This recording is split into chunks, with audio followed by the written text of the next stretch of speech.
أعوذ بالله من الشيطان الرجيم. بسم الله الرحمن الرحيم.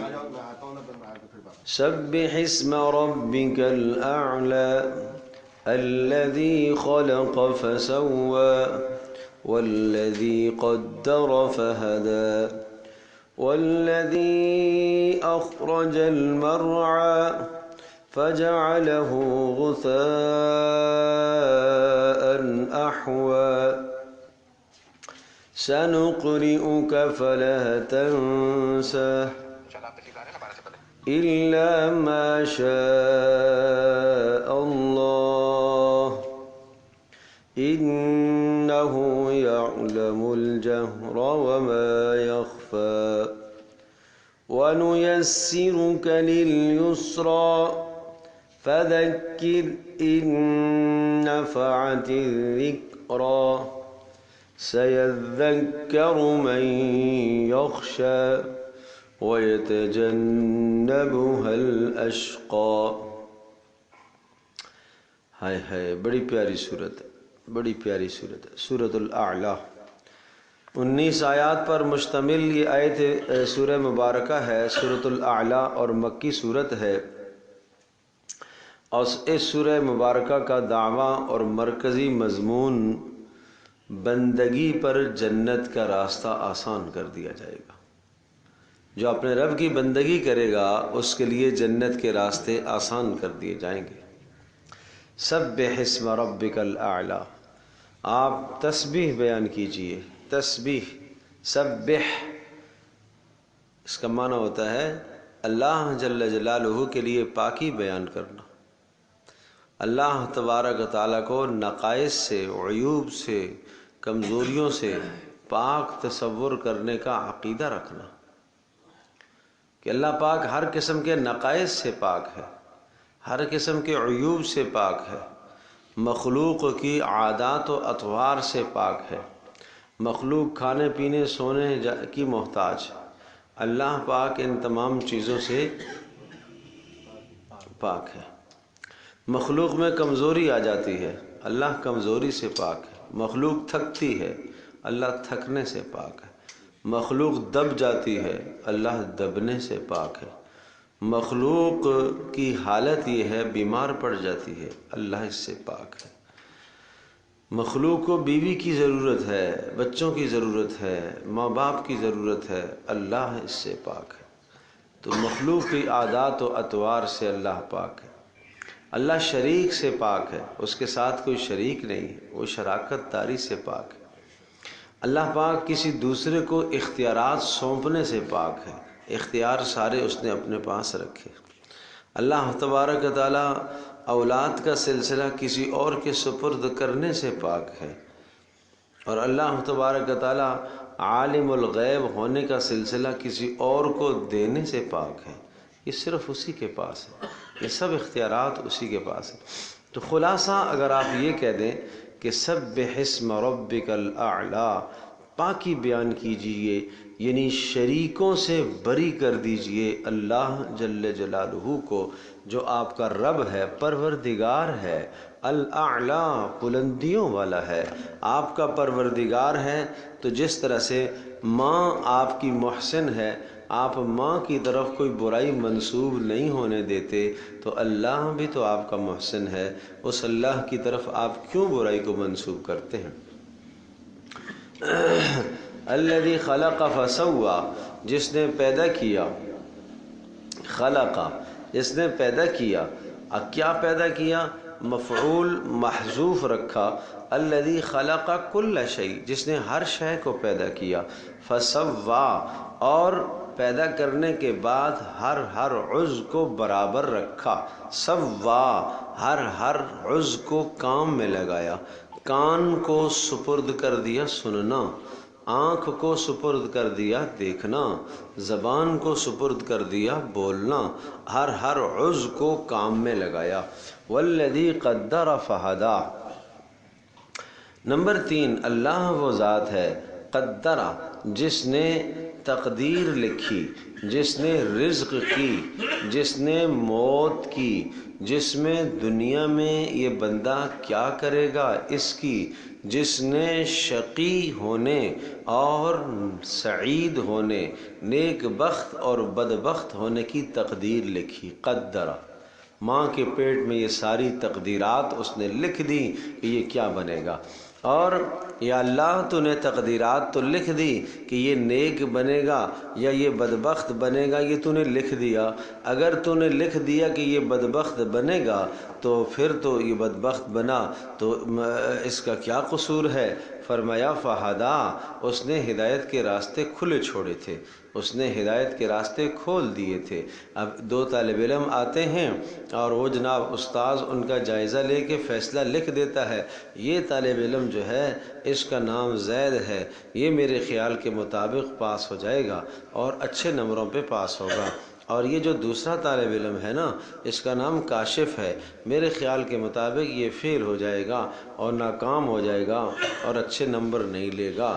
لیکن ان دونوں طالب علموں کو استاذ نے برابر کی توجہ دی، دونوں کے ساتھ برابر کی محنت کی، اور جب امتحان ہوا نتیجہ آیا تو وہی نتیجہ آیا جیسا کہ استاذ نے لکھا تھا. زید کے بارے میں لکھا تھا کہ یہ اعلیٰ نمبروں پر پاس، کاشف کے بارے میں لکھا تھا کہ یہ ناکام ہو جائے گا، فیل ہو جائے گا. تو ایسا ہی ہوا. تو اب استاذ کو ہم الزام نہیں دے سکتے کہ آپ نے لکھا تھا کہ یہ فیل ہو جائے گا اس لیے فیل ہو گیا. استاد تو یہی کہے گا نا، یہ تو میرا کمال ہے کہ میں نے پہلے سے بتا دیا تھا. بھائی کتابیں تو میں نے اس سے نہیں چھینی تھی، محنت کرتا نا. اسی طرح سے اللہ پاک نے لکھ دیا ہے کہ اس نے کیا کرنا ہے اپنے علم کے مطابق، لیکن اختیار اللہ نے بندے کو دے رکھا ہے. اس لیے فرمایا فہدا، ہم نے ہدایت کے اختیارات اس کو دے رکھے ہیں. آگے آئے گا سورہ بلد کے اندر، ہم نے دونوں راستے اس کے سامنے کھول کے چھوڑ دیے ہیں، نیکی کا راستہ بھی اور گناہ کا راستہ بھی. اس کی مرضی ہے کون سا راستہ اختیار کرتا ہے. پانچویں خوبی والذی اخرج المرعا، اللہ وہ ذات ہے جس نے اخرجا نکالا، المرعا سبزہ، زمین سے سبزہ نکالا، چاروں کو نکالا.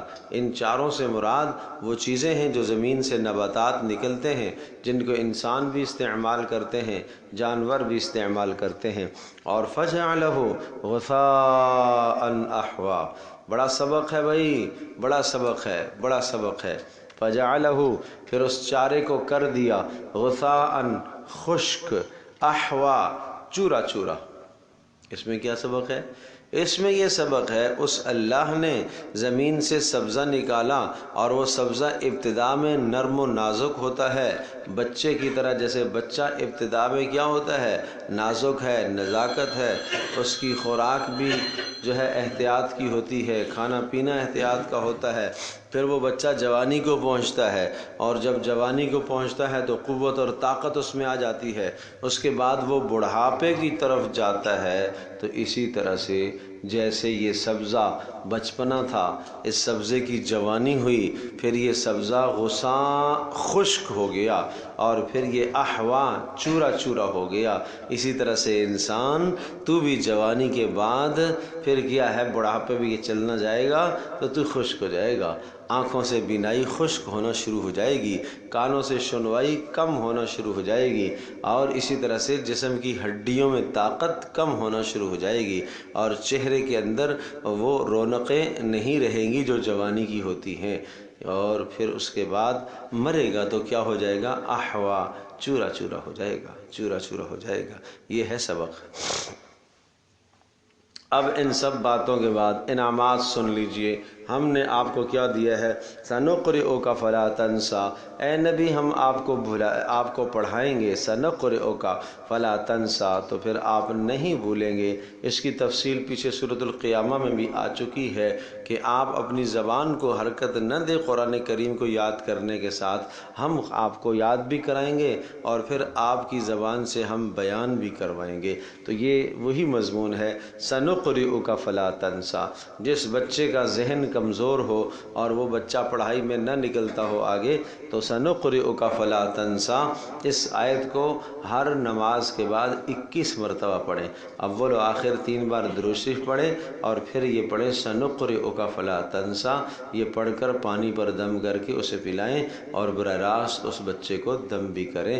سنقرئک فلا تنسا، بس ایک ہی آیت ہے، سنقرئک فلا تنسا، سنقرئک فلا تنسا۔ دیکھنا کیا فرق آتا ہے بچے کی ذہانت میں، آپ دیکھیں گے۔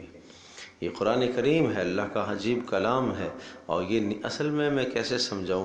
اللہ کرے میں سمجھانے پر قادر ہو جاؤں اور میری بات آپ کے دل و دماغ میں اتر جائے۔ نیتیں ہم نہیں کرتے، مول صاحب نے وظیفہ بتا دیا، چلو جی لگ گئے پاگلوں کی طرح۔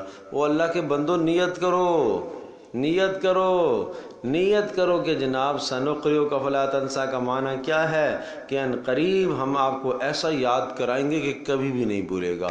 اے اللہ تو نے اپنے نبی کو یہ کہا ہے کہ تجھے ایسا یاد کرائیں گے کہ کبھی بھی نہیں بھولے گا، اے اللہ میرے بچے کو بھی ایسا یاد کرا دے کبھی بھی نہ بھولے۔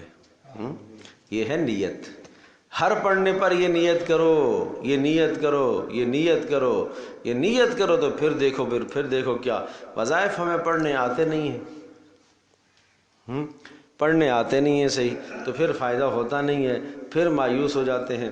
الا ماشاء اللہ،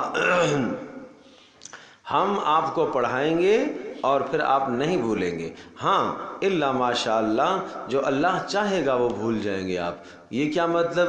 جس مضمون کو اللہ پاک نے منسوخ کرنے کا ارادہ کیا، کچھ آیات اس زمانے میں اتریں اور منسوخ ہو گئیں، اور عجیب بات وہ جو منسوخ ہو گئی نا، منسوخ کی کئی قسمیں ہوتی ہیں۔ ایک منسوخ کی قسم یہ ہے کہ منسوخ التلاوت والحکم جمیعاً، تلاوت بھی منسوخ ہو جائے اور اس کا حکم بھی منسوخ ہو جائے۔ جیسے سورۃ الطلاق آپ پڑھ چکے ہیں، وہ 2 رکوعوں پر مشتمل ہے۔ شروع میں سورۃ الطلاق بڑی تھی، یہ سورۃ النساء کی طرح تھی، لیکن وہ باقی سب کے سب مضامین اور احکام بھی منسوخ ہو گئے، اور اس کی تلاوت اور اس کے الفاظ بھی کیا ہو گئے؟ منسوخ ہو گئے۔ تو اس کو کہتے ہیں منسوخ التلاوہ والحکم، حکم بھی منسوخ، تلاوت بھی منسوخ۔ اور مزے کی بات یہ ہے کہ وہ جس کا حکم بھی منسوخ ہوتا ہے اور تلاوت بھی منسوخ ہوتی ہے، وہ اللہ پاک اپنے نبی کے ذہن سے بلا دیتا ہے، اور صرف نبی کے ذہن سے نہیں بلا دیتا، سب لوگوں کے ذہن سے بلا دیتا ہے۔ وہ کسی کو یاد نہیں کہ یہ سورۃ طلاق جو بڑی تھی وہ کیا کیا تھا، کسی کو نہیں پتا۔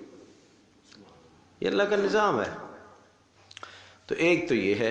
دوسری صورت یہ ہوتی ہے منسوخ ہونے کی کہ تلاوت منسوخ ہو جائے، الفاظ یعنی قرآن کریم کے الفاظ منسوخ ہیں لیکن حکم باقی ہو۔ حکم باقی ہو تو وہ جو آیات ہوتی ہے نا، وہ آیات ذہن میں رکھی جاتی ہیں اور وہ آیات لوگوں کو یاد ہوتی ہیں، لیکن یہ کہ وہ قرآن کا حصہ نہیں ہوتی۔ جیسا کہ اگر کوئی شادی شدہ زنا کر لے مرد عورت، تو اس کو کیا کیا جائے گا؟ اس کو رجم کیا جائے گا۔ غیر شادی شدہ کرے تو 100 کوڑے مارے جائیں گے۔ تو اب سورۃ النور کے اندر اگر غیر شادی شدہ زنا کرے تو اس کی سزا کی آیت موجود ہے، اور حکم بھی یہی ہے فجلدو، کہ ان کو جناب 100 کوڑے لگانے ہیں۔ لیکن اگر شادی شدہ ہیں، الشیخ والشیخوخۃ اذا زنیا فرجموہما نکالا من اللہ واللہ عزیز حکیم، یہ آیت پہلے تھی سورۃ النور کے شروع میں، یہ آیت تھی، لیکن اب یہ آیت ختم کر دی گئی ہے، لیکن لوگوں کے ذہنوں میں ہے۔ کیوں ہے؟ اس لیے کہ اس کا حکم باقی ہے، اس کا حکم باقی ہے۔ اور تیسری صورت منسوخ کی یہ ہوتی ہے کہ جناب منسوخ میں کیا ہو؟ آیت باقی ہو، حکم ختم کر دیا جائے، آیت باقی ہو، حکم ختم کر دیا جائے۔ اس کی مثال جیسا کہ یا ایھا الذین آمنوا سورۃ المجادلہ میں آپ نے پڑھا ہے، وہاں پر یہ حکم ہے کہ جناب اذا ناجیتم الرسول، جب تم رسول سے سرگوشی کرو نا، فقدموا بین یدی نجواکم صدقہ، تو رسول کو سرگوشی کرنے سے پہلے کچھ تھوڑا سا صدقہ دے کے آؤ۔ یہ اس وقت کی بات ہے جب کچھ منافق آپ علیہ السلام کو آ کے مصروف رکھ دیتے تھے تاکہ مخلص صحابہ آپ سے نہ سیکھ سکیں، تو اس پر کہا کہ اگر تمہیں رسول سے کوئی علیحدہ پرائیویٹ بات کرنی ہے نا، تو پھر کچھ صدقہ دے کے آؤ تاکہ پتہ چلے کہ واقعی تمہیں بات کرنی ہے یا ایسے ہی مصروف رکھنے کی کوشش کر رہے ہو۔ تو اب یہ اس پر صرف حضرت علی رضی اللہ تعالیٰ نے عمل کیا. ان کو کوئی خاص بات کرنی تھی، وہ صدقہ دے کے آئے اور رسول اللہ صلی اللہ علیہ وسلم سے بات کی. لیکن صحابہ کو یہ بات بڑی ناگوار گزری. اس لیے ناگوار گزری کہ یا اللہ ہمارے پاس تو صدقے کے پیسے نہیں ہیں اور ہمیں تو روز رسول اللہ صلی اللہ علیہ وسلم سے بات کرنے کی نوبت آتی ہے. تو اس پر اللہ پاک نے کہا اشفقتم ان تقدموا بین یدی نجواکم صدقات، تمہیں یہ خوف ہو گیا، ڈر لگ گیا کہ ہم رسول سے بات کرنے سے پہلے صدقہ کریں گے؟ کوئی بات نہیں، اگر نہیں کر سکتے ہو تو کوئی بات نہیں، جاؤ. اللہ نے رخصت دے دی. تو یہ ہوتا ہے منسوخ تیسری قسم کا، کہ جس میں حکم اٹھا لیا جاتا ہے لیکن آیت رکھ دی جاتی ہے. اور وہ آیت کا رکھنا پھر کسی مصلحت سے ہوتا ہے. اس کی کئی مصلحتیں ہوتی ہیں کہ یہ مصلحت ہے، دیکھو نا صحابہ کی کتنی فضیلت ہے کہ اللہ پاک نے ان کی وجہ سے اپنا حکم اٹھا لیا ہے. یہ اللہ پاک کا نظام ہے. انہ یعلم الجہر وما یخفی، بے شک بے شک بے شک اللہ وہ ذات ہے، یعلم الجہر جو جانتا ہے، جہر یعنی اونچی آوازوں کو بھی، وما یخفی اور مخفی باتوں کو بھی. اور وَنُيَسِّرُكَ لِلْيُسْرَى، میں نے بات یہ کی تھی کہ اللہ کی بندگی کرو گے تو اس پر جنت کا راستہ آسان کر دیا جائے گا. وَنُيَسِّرُكَ لِلْيُسْرَى، اور ہم آپ کو توفیق دے دیں گے. نُيَسِّرُكَ ہم آپ کو توفیق دے دیں گے، لِلْيُسْرَى آسانی والی چیز کے لیے، مراد جنت ہے. فَذَكِّرْ آپ نصیحت کیجئے، اِن نَفَعَتِ الذِّكْرَى اگر نصیحت فائدہ دے تو نصیحت کیجئے. پتہ چلے کہ اگر نصیحت فائدہ نہیں دیتی ہے تو پھر آدمی کو چپ ہو جانا چاہیے، چپ ہو جانا چاہیے. کسی جگہ پر نصیحت کارآمد ثابت ہوتی ہے تو آپ نصیحت کیجئے. اگر آپ کی نصیحت مؤثر ثابت نہیں ہو رہی ہے اور اگلا مجمع ایسا نہیں ہے اور جناب اعلیٰ ان کے اندر سننے کا جذبہ ہی نہیں ہے اور وہ آپ کی نصیحت سے چڑ رہے ہیں تو مت نصیحت کیجئے، سائڈ پہ ہو جائیے، کنارے پہ ہو جائیے، نہ نصیحت کیجئے. سیذکر من یخشی، سیذکر ان قریب، سیذکر من یخشی کیا ہوگا؟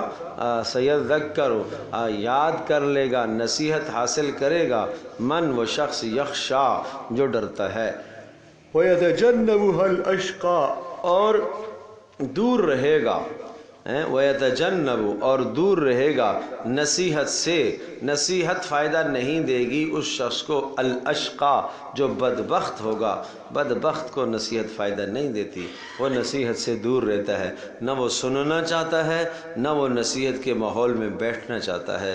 یہ بد نصیبی کی نشانی ہے، یہ بد نصیبی کی نشانی ہے. بھائی اپنے ماحول میں، اپنے گرد و نواح میں دیکھ لے، اگر گھر میں کوئی آدمی نصیحت کو قبول کرنے کی صلاحیت نہیں رکھتا، بشرطے کہ نصیحت صحیح طریقے سے کی جائے، اور وہ نہیں قبول کرتا تو یہ اس کی شقاوت اور بدبختی کی نشانی ہے. الذی یصلی النار الکبریٰ اس کو ڈالا جائے گا دوزخ میں، النار دوزخ میں، الکبریٰ بڑی بڑی آگ میں ڈالا جائے گا. ثم لا یموت پھر نہیں مرے گا، فیہا اس جہنم میں، ولا یحیا اور نہ زندہ رہے گا. موت اور حیات دو آپس میں ضدیں ہیں. جیسے آپ کہتے ہیں کہ پانی اور آگ جمع نہیں ہو سکتے، پانی اور آگ جمع نہیں ہو سکتے، اسی طرح سے موت اور حیات جمع نہیں ہو سکتے. یہ آدمی زندہ ہے تو مرا ہوا نہیں ہے، مرا ہوا ہے تو زندہ نہیں ہے. جب تک جناب آخر دم تک ہم نچوڑتے ہیں وینٹیلیٹر پر، نچوڑتے ہیں نچوڑتے ہیں نچوڑتے ہیں، اور جب تک گنجائش بنتی ہے ہم اس کو مرا ہوا نہیں سمجھتے، اس کو زندہ ہی سمجھتے رہتے ہیں. ٹھیک ہے جی، جب اس کو ہم زندہ سمجھتے رہتے ہیں. اب اللہ کہہ رہا ہے کہ جہنم میں نہ یہ مریں گے نہ یہ جئیں گے، تو پھر کیا ہوگا؟ بیچ کی کوئی صورت تو نہیں ہوگی. معنی یہ ہوا کہ اصل میں جئیں گے تو صحیح، لیکن جینے کے جو مقاصد ہوتے ہیں وہ مقاصد نہیں حاصل ہوں گے. تو مقاصد کا نہ حاصل ہونا کبھی کبھی نفی کا سبب بن جاتا ہے. تو یہاں جو نفی کی جا رہی ہے نا، مثال کے طور پر میں نے آپ سے کہا جاؤ بھائی 4 آدمی 4 مزدور پکڑ کے لے آؤ. اچھا کیا کرنا ہے؟ بھائی یہ بڑی ایک الماری ہے، یہ اٹھوانی ہے، 4 مزدور لے کے آؤ، ہٹے کٹے تندرست مضبوط قسم کے 4 مزدور لے کے آؤ۔ اب آپ جناب 3 تو آپ کو مل گئے اچھے، اور ایک جناب غریب کمزور سا مل گیا۔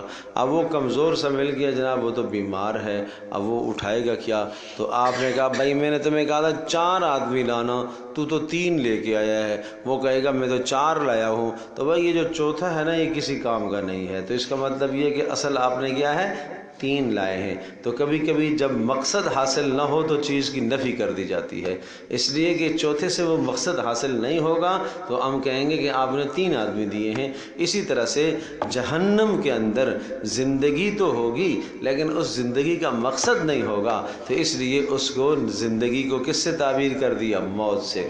آپ نہیں کہتے دنیا میں جب آپ پریشانیاں ہوں، غم ہوں، مصیبتیں ہوں، کوئی خوشی نہ ہو، یار اس جینے سے مرنا ہی اچھا ہے، کہتے ہیں نا اس جینے سے کیا ہے؟ مرنا ہی اچھا ہے، اس لیے کہ جینے کی جو لذت ہوتی ہے خوشی وہ تو ہے نہیں۔ تو اسی طرح سے جہنمیوں کو زندگی تو ہوگی لیکن اس زندگی کی کوئی لذت نہیں ہوگی۔ اچھا جی، قد افلح من تزکا، یقیناً کامیاب ہو گیا وہ آدمی، من تزکا جس نے اپنے آپ کو پاک کر لیا۔ اب اس کا تعلق بالکل شروع آیت کی سورت کی پہلی آیت سے ہے، جس نے اپنے آپ کو پاک کر لیا، یعنی اس کے باطن میں اللہ تبارک تعالیٰ سے متعلقہ جو غلط نظریات پائے جاتے ہیں ان غلط نظریات سے اپنے آپ کو پاک کر لیا، شرکیہ عقائد سے اپنے آپ کو پاک کر لیا۔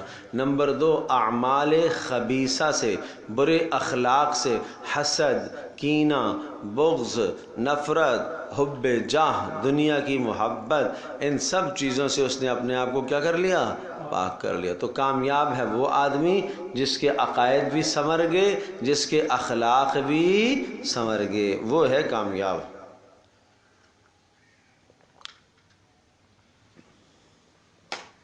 وَذَكَرَ اسْمَ رَبِّهِ فَصَلَّى، اور اس نے نام لے لیا اپنے رب کا، ذکر، اور اس نے یاد کیا، اسم ربہ، اپنے رب کے نام کو یاد کیا، فصلى، اور اس نے نماز پڑھی۔ اس سے مراد وذکر اسم ربہ سے اس سے مراد تکبیر تحریم ہے، اللہ اکبر کہہ کر پھر آدمی نماز پڑھتا ہے۔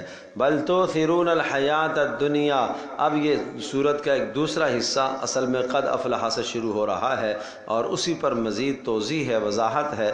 بل تؤثرون الحیات الدنیا، اللہ کے بندو تم تو کامیابی چاہتے نہیں ہو، تم کیا کرتے ہو؟ تؤثرون، تم پسند کرتے ہو، تم ترجیح دیتے ہو، الحیات الدنیا، دنیا کی زندگی کو تم ترجیح دیتے ہو، دنیا کی زندگانی کو، عارضی نفع کو تم ترجیح دیتے ہو، والآخرۃ خیر وابقی، حالانکہ آخرت زیادہ بہتر ہے اور زیادہ باقی رہنے والی ہے۔ خیر، زیادہ بہتر ہے، دنیا کی نعمتوں سے زیادہ بہتر ہے، وابقی، اور باقی رہنے والی ہے۔ تو لہٰذا تمہیں کیا کرنا چاہیے؟ آخرت کو ترجیح دینی چاہیے، دنیا اور آخرت دونوں کو لے کے چلتے رہو، منع نہیں ہے میرے پیارو، لے کے چلو، لیکن جہاں پر دنیا اور آخرت کا ٹکراؤ آ جائے تو پھر کیا کر لو؟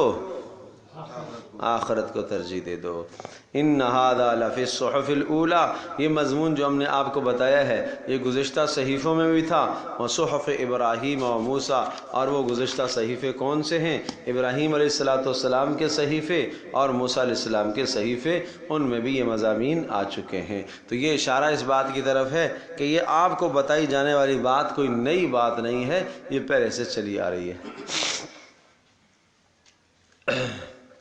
اس کے بعد سورۃ الغاشیہ، غاشیہ کا معنی ہے ڈھانپنے والی، یہ قیامت کا نام ہے غاشیہ، ڈھانپنے والی، اور اس میں 26 آیا، اور اس سورہ مبارکہ کے اندر کل 26 آیات ہیں۔ یہ بھی مکی صورت ہے، ایک رکوع پر مشتمل ہے، اور کبھی کبھی اللہ جل جلالہ انداز اختیار کرتا ہے اس طرح سے، حل اتاک حدیث الغاشیہ، کیا تجھے پتہ چلا، کیا تجھے کچھ خبر ہے؟ الغاشیہ، ڈھانپنے والی کی تجھے کوئی خبر ہے؟ وہ سب لوگوں کو جو اپنے اندر سمیٹ لے گی اس کی کچھ خبر ہے؟ سب لوگوں کو ڈھانپ لے گی اس کی تجھے کچھ خبر ہے؟ نہیں سمجھے؟ جیسے آپ کہتے ہیں آپ کے پڑوسی نے کوئی حرکت کی ہو، پتہ ہے آج کیا ہوا، پتہ ہے، اب یہ شوق دلانے کے لیے آپ پوچھتے ہیں تاکہ اگلا متوجہ ہو جائے۔ اسی طرح سے اللہ سوال کرتا ہے، هل اتاک حدیث الغاشیہ، کیا آپ کے پاس خبر پہنچی ہے ڈھانپ لینے والی کی، جو سارے جہان کو کیا کر لے گی، ڈھانپ لے گی۔ اچھا وہ کیا ہے، وہ قیامت ہے۔ اچھا اس دن پھر کیا ہوگا، وجوہ، بعض چہروں سے مراد لوگ ہیں نا، اور چونکہ چہرے سے انسان کی شناسائی ہوتی ہے اس لیے قرآن چہرے کو ذکر کرتا ہے، باقی سارے جسم کو چھوڑ دیتا ہے۔ وجوہ، اس دن کچھ چہرے ایسے ہوں گے، یومئذ، اس دن، خاشعہ، جھکے ہوئے ہوں گے، کیا ہوں گے، جھکے ہوئے ہوں گے، عاملۃ، کام کرنے والے ہوں گے، ناصبہ، تھکے ہوئے ہوں گے، تصلا، داخل ہوں گے، نارن، آگ میں، حامیہ، گرم آگ میں، کھولتی ہوئی آگ میں، تپتی ہوئی آگ میں داخل ہوں گے۔ تسقا، پلایا جائے گا ان کو، من عین آنیہ، عین چشمہ، آنیہ گرم چشمے سے ان کو پلایا جائے گا۔ لیس لہم طعام، نہیں ہوگا ان کے لیے کھانا، الا من ضریع، مگر ضریع کا کھانا ہوگا۔ ضریع کہتے ہیں کانٹے دار کھانا، کانٹے دار کھانا ہوگا، جھاڑیوں کا کھانا ہوگا۔ لا یسمن، جو موٹا نہیں کرے گا، ولا یغنی، نہ نفع دے گا، من جوع، کس سے، بھوک سے، نہ بھوک سے نفع دے گا، مانا بھوک دور نہیں کرے گا، اور نہ وہ کیا کرے گا، موٹا کرے گا۔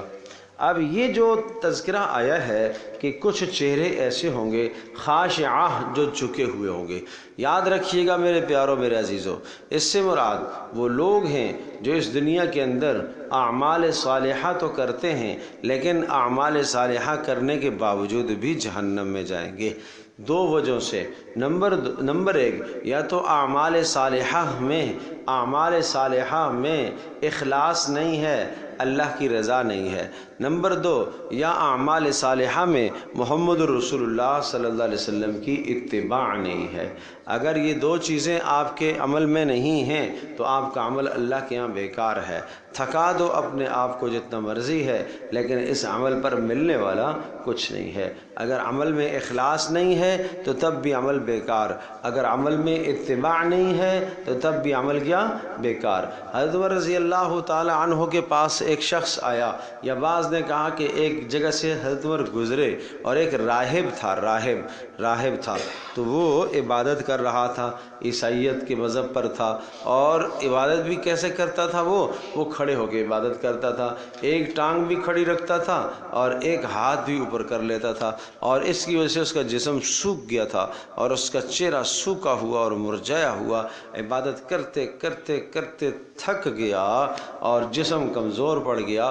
حضرت عمر اس کو دیکھ کر رونے لگے۔ لوگوں نے کہا حضرت یہ تو عیسائی ہے، کہا جبھی تو رو رہا ہوں کہ اتنی محنت بیچارہ تو کرتا ہے لیکن محنت اس کی ساری رائے گاہ ہے، اس لیے کہ محمد رسول اللہ صلی اللہ علیہ وسلم کی اتباع نہیں ہے۔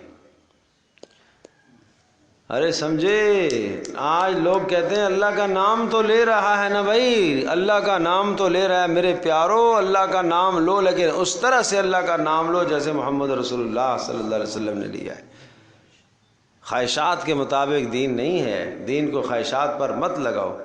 تو اب سمجھو وجوہ، اس دن کچھ چہرے، خاشعہ، جھکے ہوئے ہوں گے ذلت کے مارے، عاملۃ، کام کیا ہوا ہوگا انہوں نے دنیا میں، اعمال کیے ہوں گے، ناصبہ، تھکے ہوئے ہوں گے لیکن اس کے باوجود بھی تصلا، داخل ہو رہے ہوں گے، کہاں، نارن، آگ میں، حامیہ، دہکتی آگ، گرم آگ، تسقا، انہیں پلایا جائے گا، من عین آنیہ، کیسے چشمے سے، گرم چشمے سے، لیس لہم طعام الا من ضریع، تو ان کو نہیں دیا جائے گا کھانا، الا من ضریع، مگر زری دیا جائے گا۔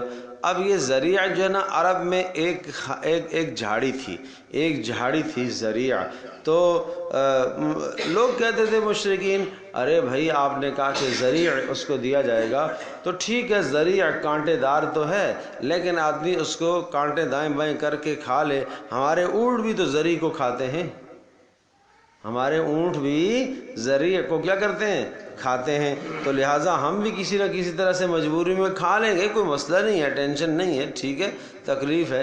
اس پر فرمایا میں یہ پیارو یہ ذریعہ آخرت کا ہے، یہ کیا کرے گا؟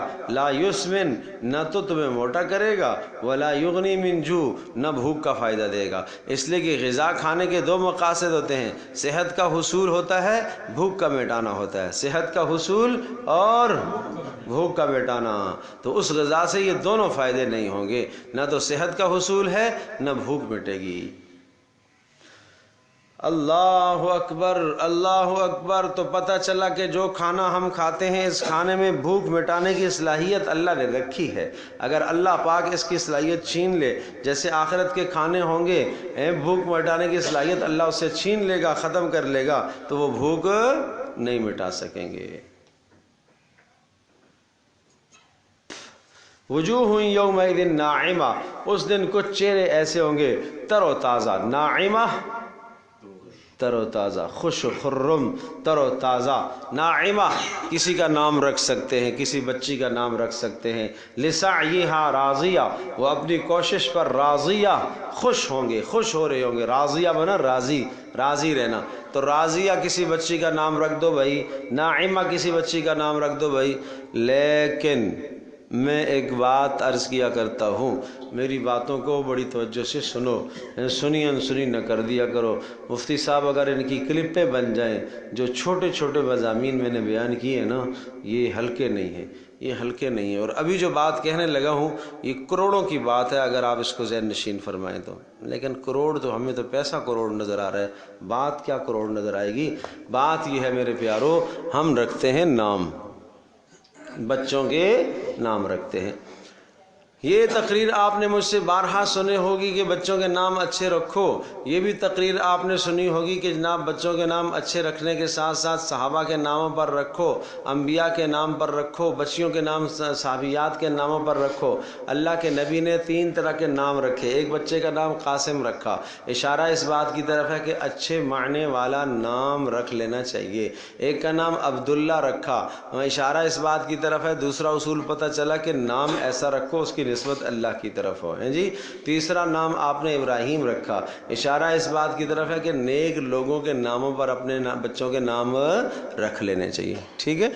اب مسئلہ یہ ہے کہ آپ اپنے بچے کا نام ابراہیم رکھنا چاہتے ہیں، تو ابراہیم نام رکھنے سے پہلے آپ سب کو پتہ ہے نا ابراہیم اللہ کے پیغمبر تھے، تو اب آپ کیا کرو؟ نیت کرو، نیت کرو۔ دیکھو نیت سے آثار پڑتے ہیں، یہ جو بچوں میں عادات منتقل ہوتی ہیں نا، نیت سے منتقل ہوتی ہیں۔ کس سے منتقل ہوتی ہیں بھائی؟ بولو بھائی، کس سے؟ نیت سے۔ اچھا اب میں ایک مثال دیتا ہوں نیت سے۔ مسجد کا پلاٹ ہے 1000 گز کا، کتنے کا؟ 1000 گز کا۔ اب اس 1000 گز کے پلاٹ میں ہم نے 600 گز پر تو ہم نے مسجد کا ہال بنا لیا، اور 200 گز پر ہم نے مسجد کا جناب باہر صحن چھوڑ دیا، ہیں جی۔ تو کتنے ہو گئے؟ 800 ہو گئے، اور 200 کو ہم نے جناب وضو خانے کے لیے رکھ لیا، باتھ روموں کے لیے رکھ دیا، اور 1000 کے اندر ہم نے باؤنڈری ڈال دی مسجد کی۔ تو اب آپ جانتے ہیں کہ وضو خانے کی جو جگہ ہے اور باتھ روموں کی جو جگہ ہے، یہ جگہ تو مسجد ہی کی ہے مگر مسجد سے خارج ہے، نہیں سمجھی؟ جگہ تو مسجد ہی کی ہے مگر کیا ہے؟ مسجد سے خارج ہے۔ یہاں اگر کوئی آدمی نماز پڑھے گا تو یہ نہیں کہا جائے گا اس نے مسجد میں نماز پڑھی۔ ہاں اگر صفوں کا اتصال ہو گیا تو پھر تو مسجد ہی کے حکم میں ہو جائے گی، لیکن اگر صفوں کا اتصال نہیں ہے، وہ یہاں آ کے نماز پڑھتا ہے، تو وہ مسجد میں نماز پڑھنے والا شمار نہیں کیا جائے گا۔ معتکف وہاں نہیں آ سکے گا، اس لیے کہ یہ حصہ مسجد سے کیا ہے؟ بولو، خارج ہے۔ اب ہمیں ضرورت پڑ گئی ہے آئندہ، اب وہ جو ہم نے 1000 گز کا پلاٹ لیا تھا، باہر ہمیں جناب 200 گز کی جگہ کسی اور نے دے دی مثال کے طور پر، اب ہم نے وہ باتھ رومیں اس 200 گز میں منتقل کر دی۔ اب جہاں ہماری باتھ رومیں تھیں تو اب ہم نے متولیوں سے کہا، انتظامیہ سے کہا کہ یہ اس جگہ کی آپ نیت کر لو بھائی۔ یہ جب آپ نے نیت کر لی تو اب یہ کیا ہو گئی؟ مسجد میں شامل ہو گئی۔ جب شامل ہو گئی تو اب گویا کہ اب یہاں معتکف آ سکتا ہے. ٹھیک ہے.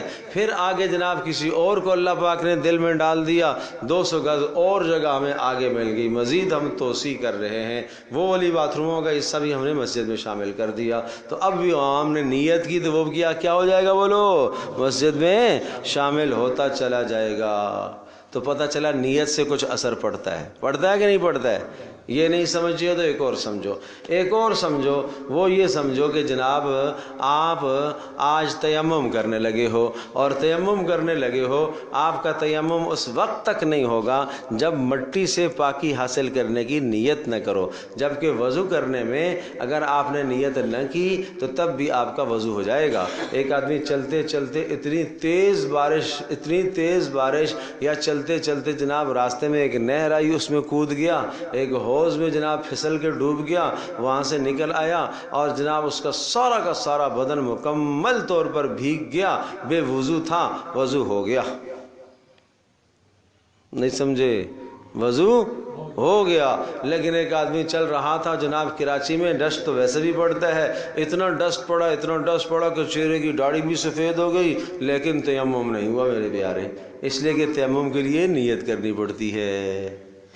تو نیت کرنے سے یہ مٹی جو ہے نا یہ پاکی کا ذریعہ بنے گی. اگر نیت نہیں کریں گے تو یہ پاکی کا ذریعہ نہیں بنے گی. اب بات سمجھ میں آ گئی. اب میرے پیارو, آپ اپنے بچے کا نام ابراہیم رکھنا چاہتے ہو تو کچھ دن پہلے حضرت ابراہیم علیہ السلام کی صفات و اطوار و عادات و اخلاق و کردار کا مطالعہ کرو. اگر آپ کو فرصت ملے مطالعہ کرو, اور پھر جب اپنے بچے کو آپ پکارو ابراہیم, تو اب آپ حضرت ابراہیم علیہ السلام کی صفات کو ذہن میں لاؤ, ابراہیم علیہ السلام کی کردار کو, اخلاق کو, بلند صفات کو ذہن میں لاؤ. پھر آپ جب اس کو پکاریں گے ابراہیم, تو اب ابراہیم کی صفات ادھر منتقل ہوں گی. نہیں سمجھے. عائشہ رکھ لیا ہے تو عائشہ کے کردار کو تم جانتے ہو, اگر سمجھتے ہو, اور عائشہ کا کردار آپ کو معلوم ہو, رضی اللہ تعالی عنہا کا کردار آپ کو معلوم ہو, تو پھر میرے پیارو, پھر حضرت عائشہ رضی اللہ تعالی عنہ کے متعلق پڑھو.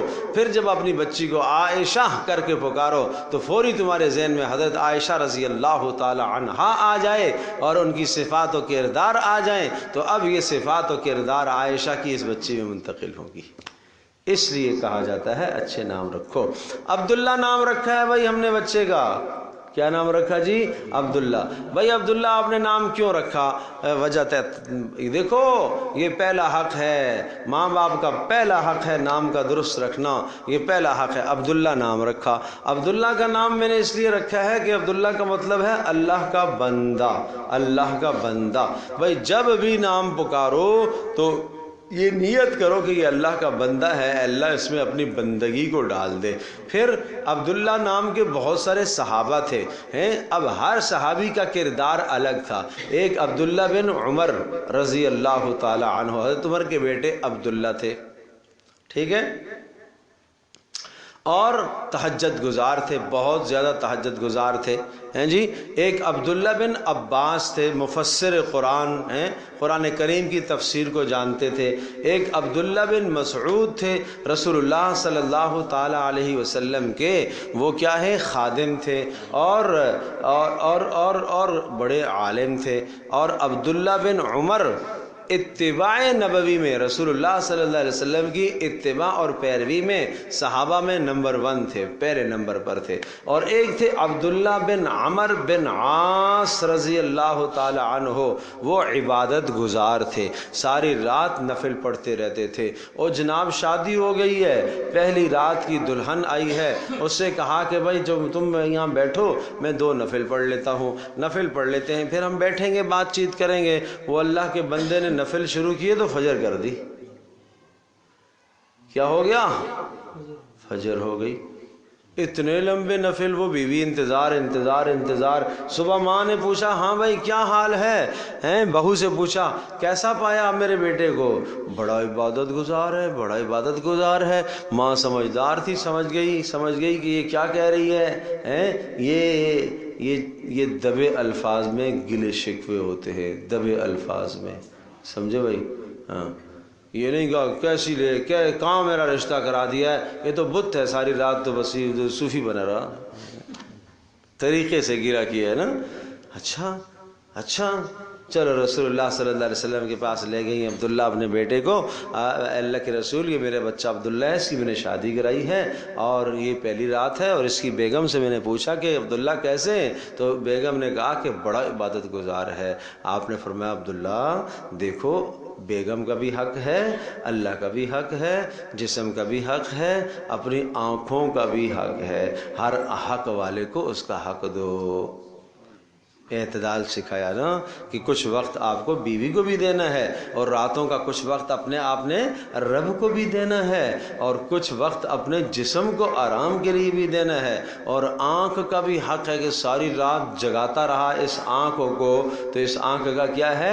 حق ہے. میں جوان سے بات کیا کرتا ہوں، ساری رات موبائل دیکھتا رہا، نیٹ پہ لگا رہا، فضولیات دیکھتا رہا، تو کیا اس آنکھ کا حق نہیں ہے؟ اس آنکھ کا حق تو نے ادا نہیں کیا.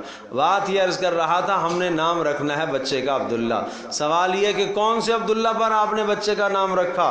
عبداللہ بن مسعود کے نام پر رکھا، عبداللہ بن عباس کے نام پر رکھا، عبداللہ بن عمر کے نام پر رکھا، عبداللہ بن عمر بن عاص کے نام پر رکھا، عبداللہ بن زید کے نام پر رکھا؟ کون سے عبداللہ کے نام پر رکھا متعین کر لو.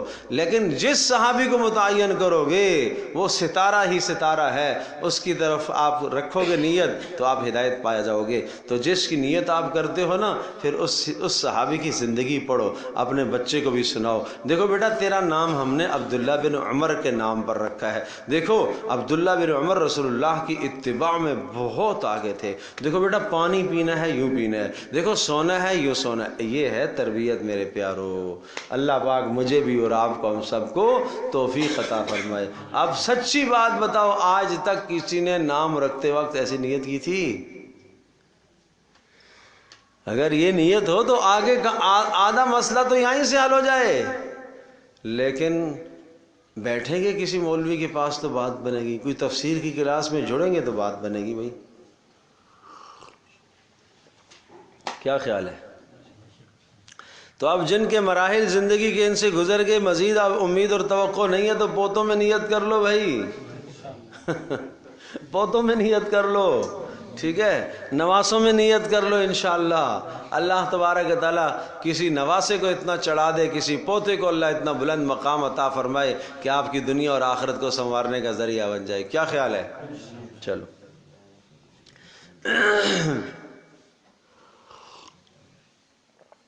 تو اچھا نام رکھا کرو بھائی، اچھا نام رکھا کرو، ٹھیک ہے نا. کہاں چل رہے تھے؟ ہاں جی، ناعمہ سے بات آئی. راضیہ فی جنت عالیہ، یہ کہاں پر ہوں گے؟ فی جنت عالیہ، بلند و بالا جنت میں ہوں گے. لا تسمع فیہا لاغیہ، نہیں سنیں گے اس میں بیہودہ بات، بک بک کی باتیں نہیں سنیں گے. فیہا عین جاریہ، اس میں چشمے ہوں گے بہنے والے. فیہا سرر مرفوعہ، اور اس میں مسحریاں ہوں گی، تخت ہوں گے بیٹھنے کے لیے، مسحریاں ہوں گی، چارپائیاں ہوں گی یا تخت ہوں گے. مرفوعہ، بچھے ہوئے. کیسے کیے ہوئے؟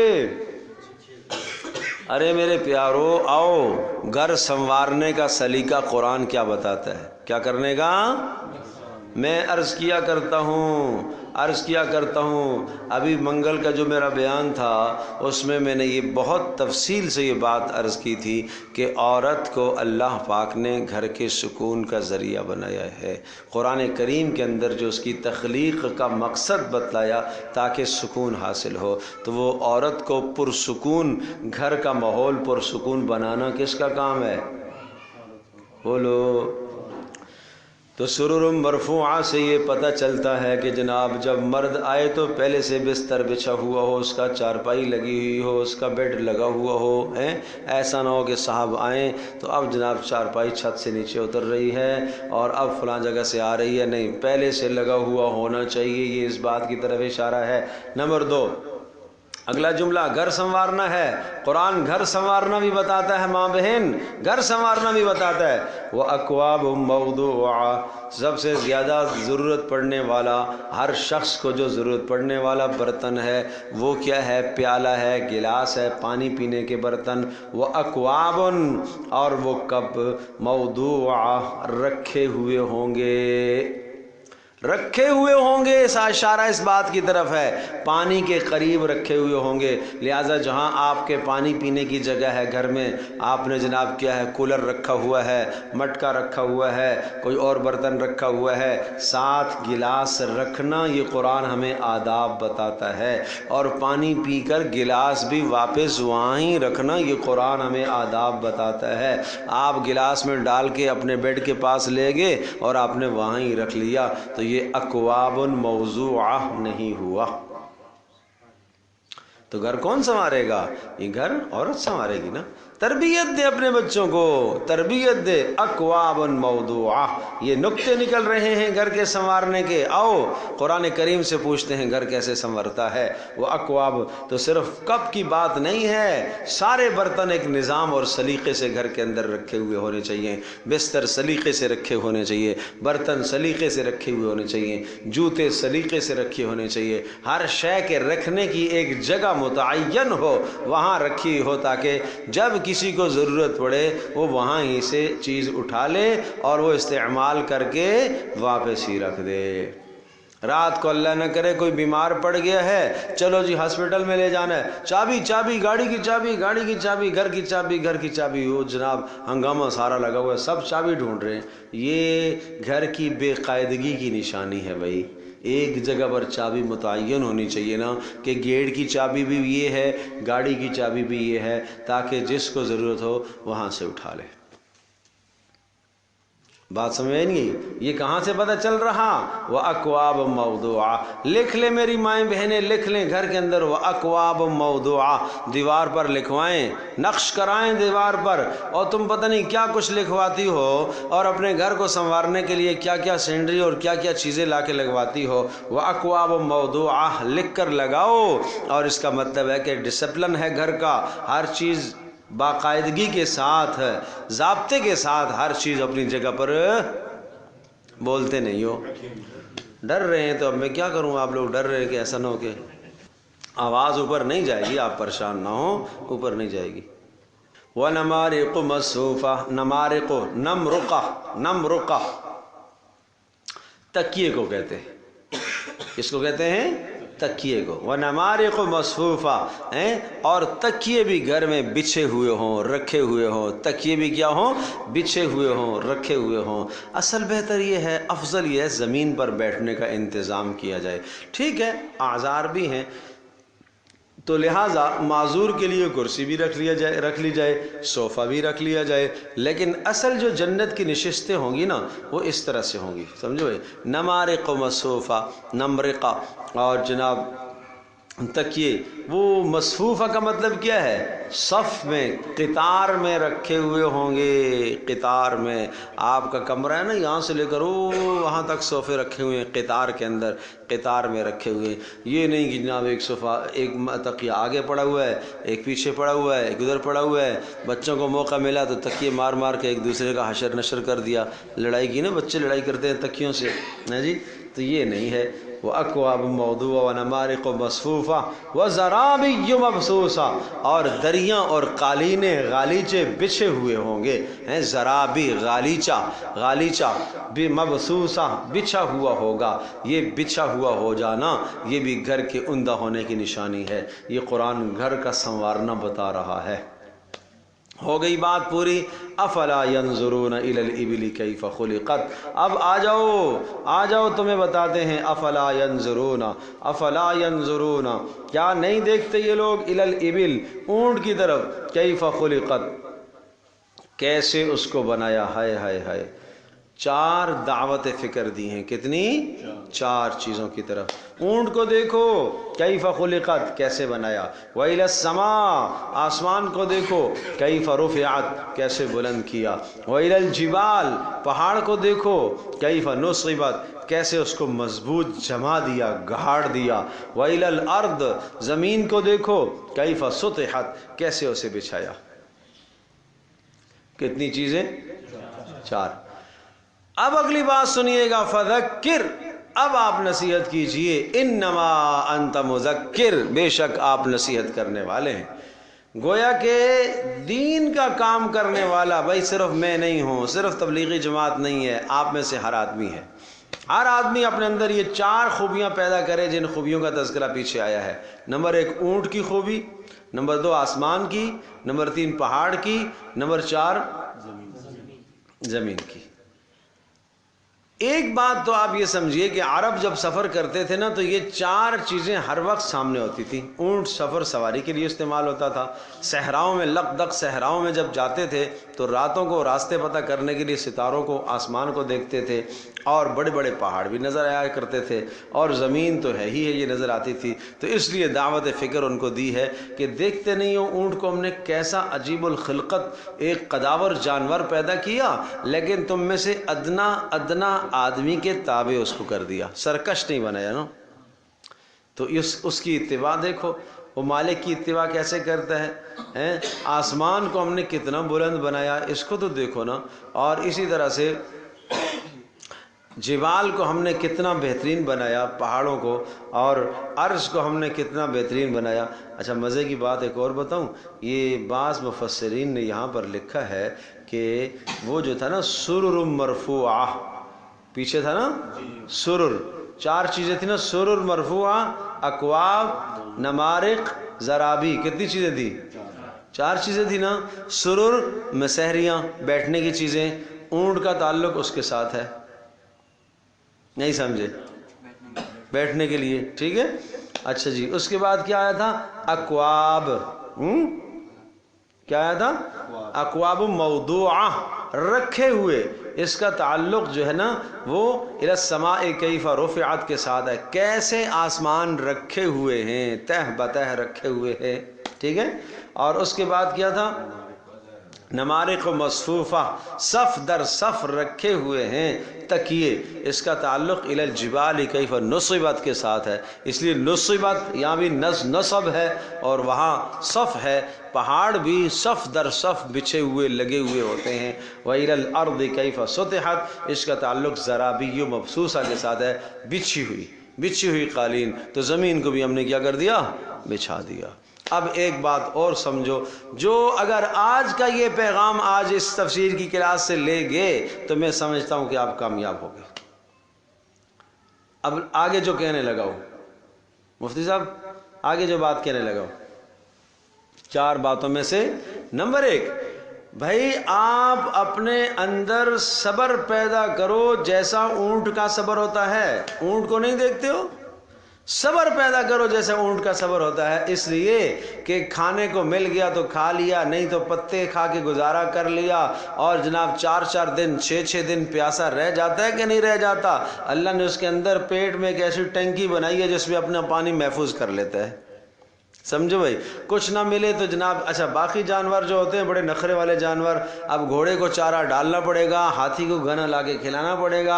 اونٹ کو لیے کوئی مسئلہ نہیں ہے، کھول کے باہر چھوڑ دو، جائے گا باہر جائے گا، کوئی درخت دیکھے گا اس درخت سے پتے کھا لے گا، پیٹ بھر کے آ جائے گا. پانی آج نہیں ہے بھائی، آج ہماری بورنگ خراب ہے، چلو اونٹ گلا نہیں کرے گا، چلو ٹھیک ہے میرے پاس اپنا پانی ہے میں گزارا کر لوں گا، 7 دن تک تو چلتا ہے اس کے پاس. تو پتہ یہ چلا کہ صبر اپنے اندر کیسا پیدا کرو؟ اونٹ جیسا ہے جی. ایک وقت کا کھانا نہ ملا تو بھڑک اٹھے، خاص طور پر بچے، خاص طور پر میری بچیاں بھڑک اٹھتی ہیں، یہ کیا پکایا ہے، یہ کیا پکایا ہے، یہ تو ہم نہیں کھاتے. آج کل تو بچے تو چپس تو فلاں تو فلاں تو فلاں. آج گھر میں سبزی بنی ہوئی ہے، وہ اس زمانے میں تو وہ ایک دن ایک ریڈی والے کو دیکھا، وہ کیا کر رہا ہے، وہ نعرہ لگا رہا ہے سبزی وہ کھائے جس کا بیٹا امریکہ میں ہو. یہ کیا کہہ رہا ہے بھائی؟ کہا آج کل سبزی مرغی سے مہنگی ہے، سبزی وہ کھائے جس کا بیٹا کہاں ہو، امریکہ میں ہو. ٹھیک ہے.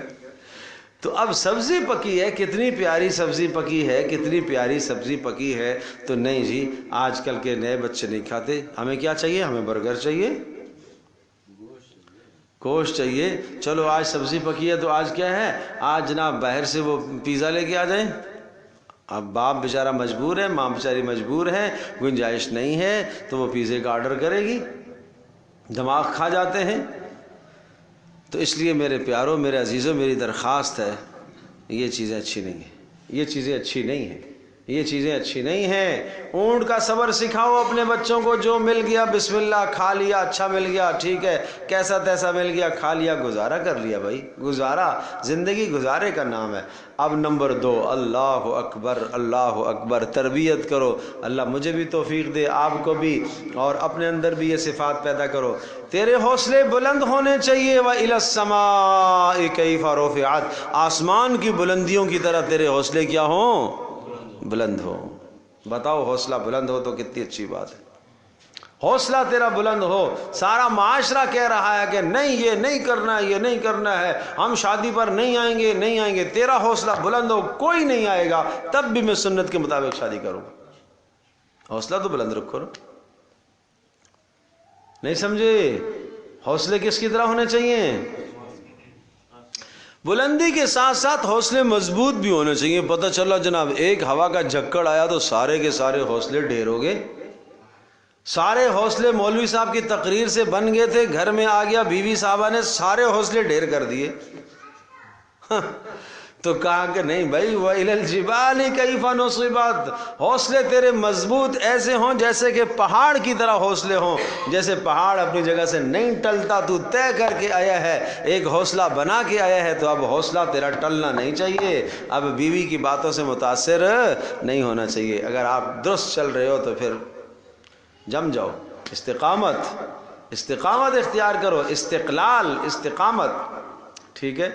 اس کے بعد چوتھا، وَإِلَى الْأَرْضِ كَيْفَ سُطِحَتْ، عاجزی میں زمین کی طرح بن جاؤ۔ کیسے زمین بچھی ہوئی ہے، اس کے اوپر جناب کیا ہیں، زندے لوگ چلتے ہیں، مردے اندر دفن ہوتے ہیں، کھدائی لوگ اس کی کرتے ہیں اور اس کے اندر نجاست ڈالتے ہیں، اور جناب کیا کچھ غلاظتیں اس پر ڈالتے ہیں، کبھی اس نے اعتراض نہیں کیا، وہ تواضع۔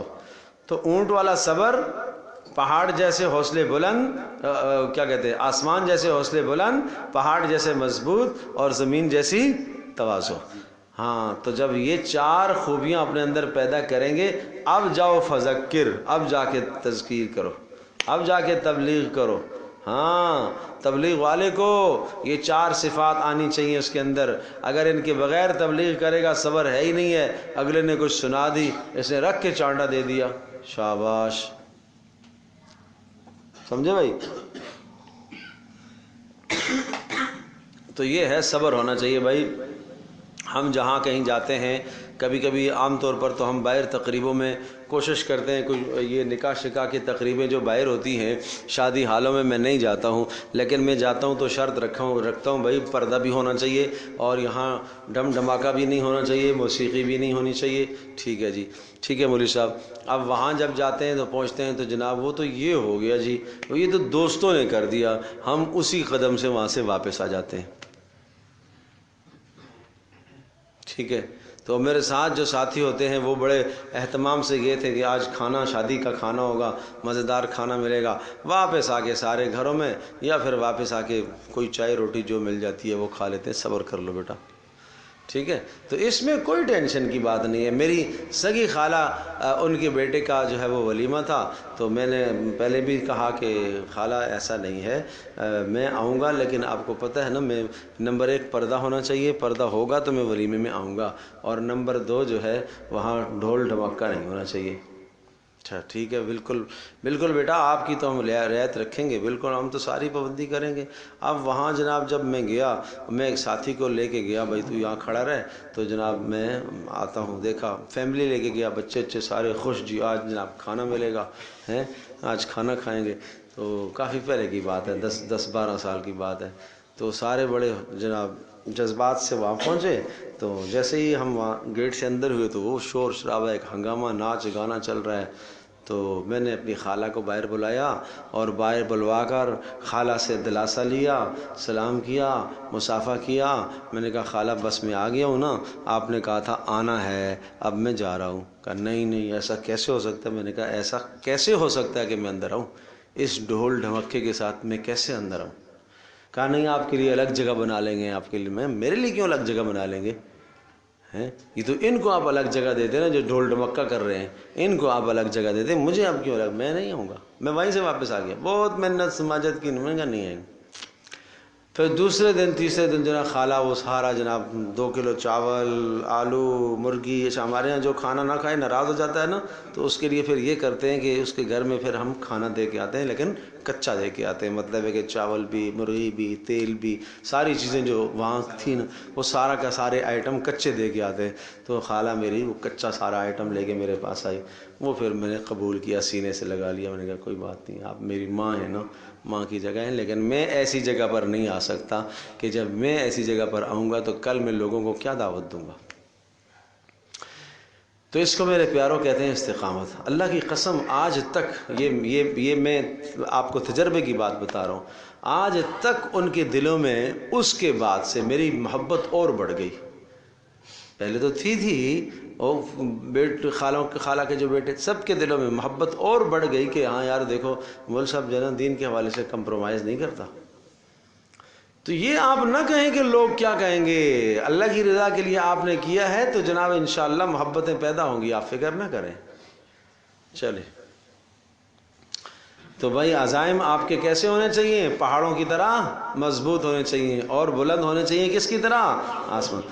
فذکر انما انت مذکر لست علیہم بمسیطر الا من تولی وکفر، آپ دروغہ نہیں ہے، لست علیہم بمسیطر، اور آپ جناب ان پر دروغہ نہیں ہے، الا من تولی وکفر، ہاں جو منہ موڑے گا اور کفر کرے گا، فیعذبہ اللہ، اللہ اسے عذاب دے گا، العذاب الاکبر، بڑا عذاب دے گا، ان الینا ایابہم، پھر ہماری طرف لوٹ کر آنا ہے، ثم ان علینا حسابہم، پھر ہم ہی ان کا حساب و کتاب کریں گے۔ بھائی الحمدللہ رب العالمین والصلاة والسلام علی سید الانبیاء والمرسلین وعلی آلہ وصحبہ امتی اجمعین۔ اللہم انا نسألک الہدی والتقی والعفاف والغنی، اللہم استر عوراتنا وآمن روعاتنا، اللہم اکفنا بحلالک عن حرامک واغننا بفضلک عمن سواک، یا حی یا قیوم برحمتک نستغیث، اصلح لنا شاننا کلہ ولا تکلنا الی انفسنا طرفۃ عین، وصلی اللہ تعالی علی خیر خلقہ محمد وعلی آلہ اجمعین برحمتک یا ارحم الراحمین۔